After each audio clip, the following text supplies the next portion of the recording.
How's it going, everybody? It's the Keenest Fox here. This is my channel where I talk about anime, video games, and cartoons. And most notably, I talk about Sonic the Hedgehog and Teenage Mutant Ninja Turtles. And today, if you haven't guessed already, I'm talking about Sonic the Hedgehog as usual.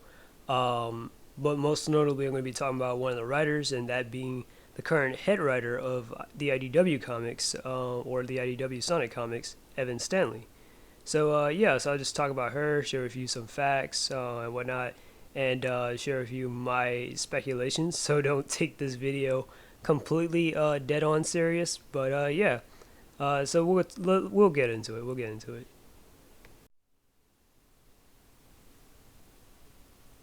So I wanted to make this video, pretty much to talk about some of the writing staff on like the IDW Sonic and whatnot, like some of the writers, the artists, and give them props and stuff. And hell, I might even do some fan writers and fan artists and stuff. Well, fan artists and stuff, if I like them enough.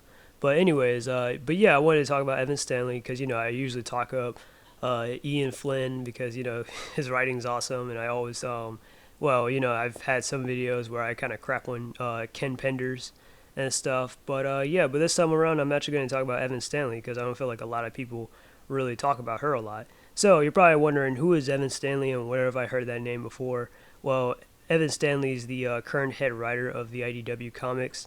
Her full name is Evan Elizabeth Stanley. She goes by the nicknames of Spirit Sonic. She's currently 29 years old. She was born on October 27th, 1992. So she'll be 30 around this point in this year. What else? Her nationality, I already said American. She's a freelance She's a freelance comic illustrator, and pretty much her jobs include penciling, writing, inking. She's a colorist, and she's a cover artist. So those are pretty much some of her positions. So you might recognize some of her work there if you read the Archie or IDW comics and stuff. So yeah.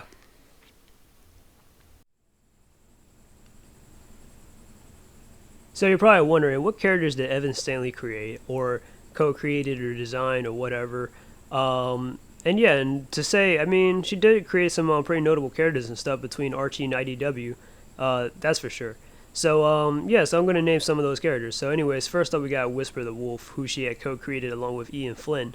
Now, Ian Flynn did come up with the concept and the idea for Whisper the Wolf, but it was Evan Stanley who gave Whisper her design and stuff.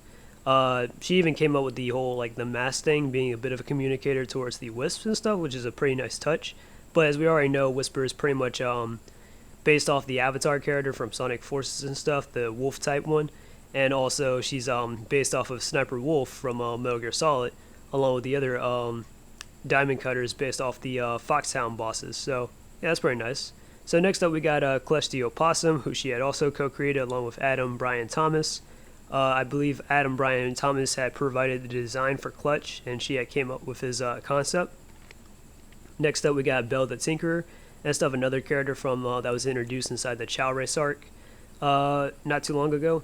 And stuff. Belle is supposed to be the daughter to Dr. Eggman of sorts, the Badnik daughter, and whatnot. While Dr. Eggman was Mr. Tinker after he was in his amnesia-like state and stuff. So there's that. Next up, we got Gold the Tinrick. Now, Gold might be somewhat of a lesser-known character, but if you follow the post-Genesis wave and you read a little bit of Silver Age, then you probably know who Gold is. But yeah, Gold is exclusively in that arc and stuff, and I honestly think she should be a cool character to bring back and stuff. That would be pretty nice. But and then next up we have a few other characters from the Silver Age arc, that being the Bits, the Second Devourer, which is, I feel like, kind of similar to Time Eater, the Silver Protection Robot, Onyx City, and Onyx City's City Council. So those are some characters from that story. So yeah. And then next up we got Mimic, who she had also co-created along with Ian Flynn, along with the Diamond Cutters. So as I said before, they're all kind of based off the Foxhound bosses from Metal Gear Solid 1 and stuff. Mimic based off of, obviously Decoy Octopus and stuff, who Decoy Octopus, in Metal Gear Solid 1, he was a master of disguise, whereas Mimic is somewhat like that, but he also has the ability to shapeshift at will. Then the other diamond cutters like Smithy the Lion and stuff, I believe, I'm not completely sure, but I think he's actually based off of Vulcan Raven and stuff. Clairvoyance, I believe she's based off of Psycho Mantis and stuff, being the the group's psychic and all. And then we have Slinger the Ocelot, who, come on, obviously based off of Revolver Ocelot. But yeah, but pretty much, yeah, like I said, Evan Stanley had came up with the designs for these characters, and Ian Flynn was the one who had came up with the concepts and the writing behind these characters. So there's that.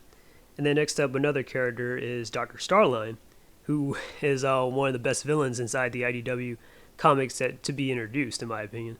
And yeah, I just enjoy seeing this guy on screen and everything. He's very he's always got a bit of a eccentric side to himself. He's pretty cool. I like his design and stuff, and his character. He's pretty awesome.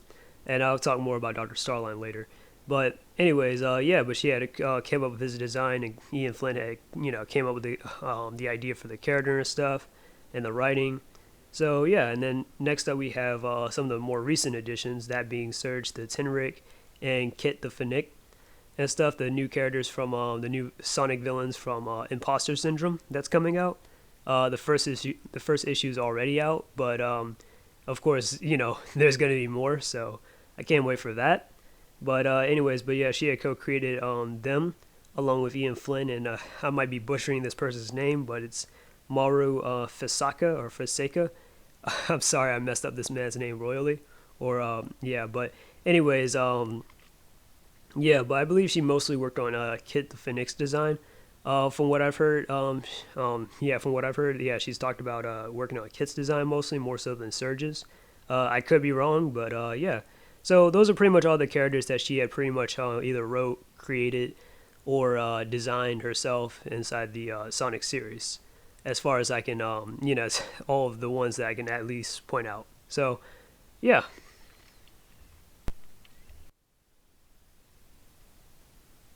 Alright, so I'm going to share with you a little bit about Evan Stanley's background and stuff and how she got into the Sonic series. So basically it all started back when she was a kid.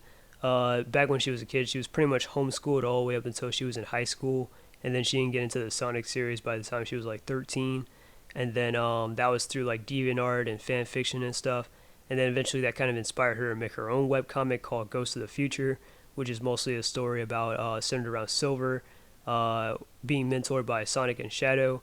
So yeah, it's a pretty nice story. I've read a couple issues of it. I haven't finished reading it yet, and I think she actually still updates it to this very day. But yeah, go check it out in case you're interested. But anyways, so yeah, so pretty much Evan Stanley became to make more of a name for herself in the eyes of Sega and Archie when she started entering in like certain competitions and stuff that was like Sonic related and whatnot at the time. She even entered in this competition where her artwork was actually featured in Sonic and the Black Knights, and she actually won a free copy of Sonic and the Black Knights, so that's pretty cool. But yeah, like I said, the more and more she made herself on like Sega and Archie's radar, she actually got picked up as a cover and a line artist and stuff for a job. And yeah, and then the rest was just clockwork, I guess. She ended up becoming a writer and artist on IDW after Archie kind of got canceled. So yeah, so it all worked out and whatnot. So yeah, that's pretty much how Evan Stanley rose to become the head writer of the Archie comics and stuff through entering competitions and stuff, and just making fan comics and just becoming cool with the fandom and stuff. So yeah. So you're probably wondering, what's her art style look like? What does Evan Stanley's art style look like when you like? Is it like noticeable or what? So anyways, Evan Stanley, like me, is left-handed. Others say that Evan's style kind of applies a more human anatomy to the characters, adding like a visual neck and detailed like brows to Mobians and stuff. This is evident like if you look at some of her work on Ghost of the Future and stuff. Yeah, it definitely it looks like that compared to like in the comics and stuff where she has to kind of draw a little bit more consistent to the modern Sonic looks and stuff. But in my opinion, I do think she is influenced by the character designs from Sonic 06, as evident for her love for Silver and how she draws Sonic's clothes to be like very long and visible on both angles and stuff. Kind of like a mullet of sorts. But yeah, her old style kind of reminds me of Stephen Butler and how the characters kind of appeared very slim and tall and stuff back when he was working on that in around like what, the 90s or the early 2000s. Yeah. One of her notable qualities is her character designs and attires. She's designed the diamond cutters is based off of like pre-existing customization from Sonic Forces, similar to how she came up with the designs of the characters featured in her comic Ghost of the Future in a segment based off of, like secret rings. She's designed fashionable coats for guys like Dr. Starline and Clutch, or I guess Adam Bryan Thomas developed Clutch, but I'm not sure. Anyways, and for the girls, she kind of outfits them with like capes, drapes, and street clothes usually. According to Evan Stanley, she does in fact draw from influences from not only the Sonic but other outside sources that appeal to her. So she's good with adding in certain touches to character designs, like Whisper's mask and like Kit's backpack, being Japanese influence and stuff. So yeah, so those are some just a little insight on Evan Stanley's art style from my point of view, I guess, or my from my like yeah, in my opinion. But yeah. All right, so you're probably wondering, what are her stories like and whatnot? If she's the new head writer of the IDW Sonic comics and stuff. Well, if you ask me, I think her stories are like mostly character driven and stuff. Like she likes to flesh out like character development and stuff in the world per se. And sometimes it's kind of a break from serious story arcs and stuff like the Zombot virus. So we do get some good dynamics between characters and stuff from time to time. Like I said, one of her recent comics was Trial by Fire, and then she also had the Chow race and stuff, and a few others and stuff. So yeah, which I'll get into in that later. I haven't finished reading her webcomic Ghost of the Future yet, but it kind of feels a little fan fiction-ish, but it's good. It's good. I like it. It's a little edgy from the start, from the get-go, where a brainwashed Shadow kind of kills all of Sonic's friends on Eggman's orders. I'm not a fan of how she kind of writes Sonic to cry a lot and faint after seeing a revived Amy from the Arabian Nights' world. I promise you, I laughed on that one. I was like, oh my god, that would not be Sonic's reaction. But whatever the case, I do think she does put in time and dedication on her work by researching and designing, the character concepts and stuff. So yeah, that's pretty nice. So yeah, I gotta respect her writing style.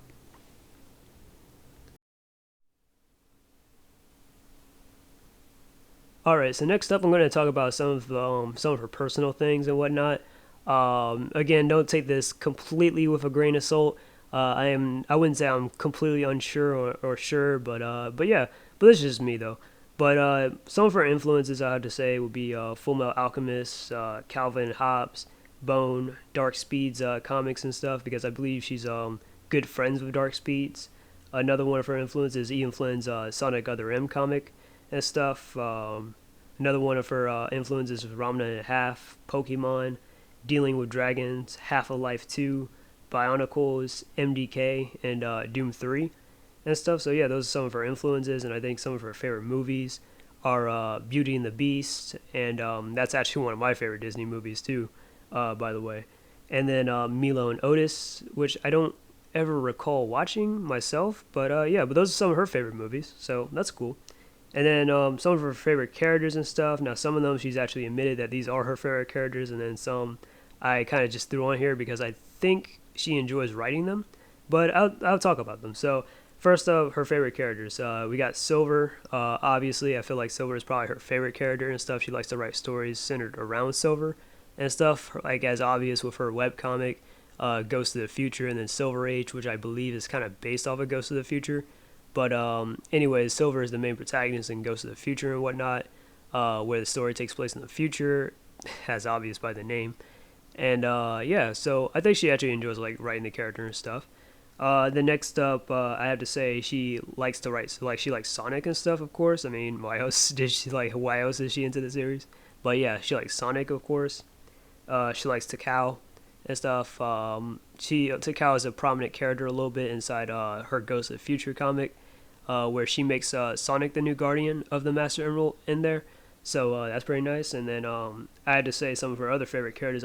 I'm assuming, don't take this with a grain of salt, will be Amy, Blaze, and Shadow and stuff. Now I believe she actually likes to write those characters and stuff, since they kind of do also reoccur a lot inside her stories from time to time. So yeah, so I'm gonna probably insert a clip or something right here of her just speaking on that, some of her favorite characters and whatnot, just to prove that I'm not, bullshitting you guys. So yeah, so here it is. Who are your top 3 Sonic characters? The answer changes like every 3 minutes. Yeah. It's not fair. Well, my right now, I'm gonna say this changes all the time. Today, it is Sonic, Silver, and Tikal.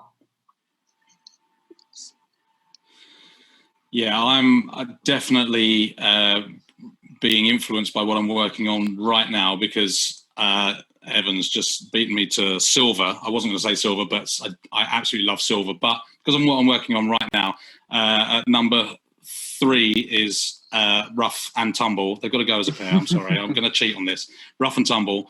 Number 2 is Starline, but number 1 is Mimic at the moment. All right, so next up we got her personality. So as far as I can tell, I think she's a bit of a geek girl and stuff. She enjoys reading novels, mostly like anything that's relating to fantasy, such as dragons, unicorns, ghosts, and science fiction. I think she sees a bit of herself inside Silver and Blaze as characters, since she wrote them as to be homeschooled in her story like she was. But I think she feels that way because Silver is a character who grew up in like solitude until he was like 14, as well as Blaze. She's also open to fans like socials like Twitter, Tumblr, DeviantArt, and just likes to answer questions and taking commissions. So if you have either one of those two you want to get in to Evan Stanley, then you could probably just contact her on Twitter or something. But those are some of my speculations, though. Again, this isn't like completely official, but yeah, but this is just from my like what I've just gathered from my own independent study on Evan Stanley. So yeah, don't take my word entirely for it. So yeah, I might get some things wrong probably. But what do I think some of her best stories are? So I think her best story is Silver Age and stuff.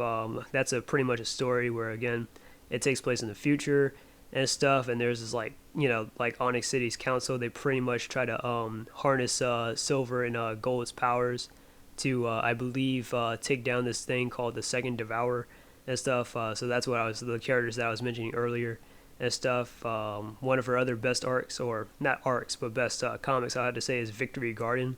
Victory Garden was a annual comic and stuff. It was mostly a short story of Silver and Blaze. Again, I have to say these two are her favorite characters. Silver and Blaze, just I guess in the future, and they're working on a garden and stuff to try and like regrow some vegetation and stuff. That's pretty nice. It's a really cute comic and stuff. I actually liked it. And then there's of course her famous webcomic Ghost of the Future. And then I had to say Chow Race and Badnik Base was one of her best inside the IDW. And then I'll also say Test Run. I think that was pretty decent and stuff. And then, one of her recent ones, like I said, is Trial by Fire. So those are some of Evan Stanley's notable and some of her best story arcs and stuff. So, yeah. So my overall thoughts on Evan Stanley. So, like Ian Flynn and Tyson Heese, I think Evan Stanley is a very passionate fan who respects the series.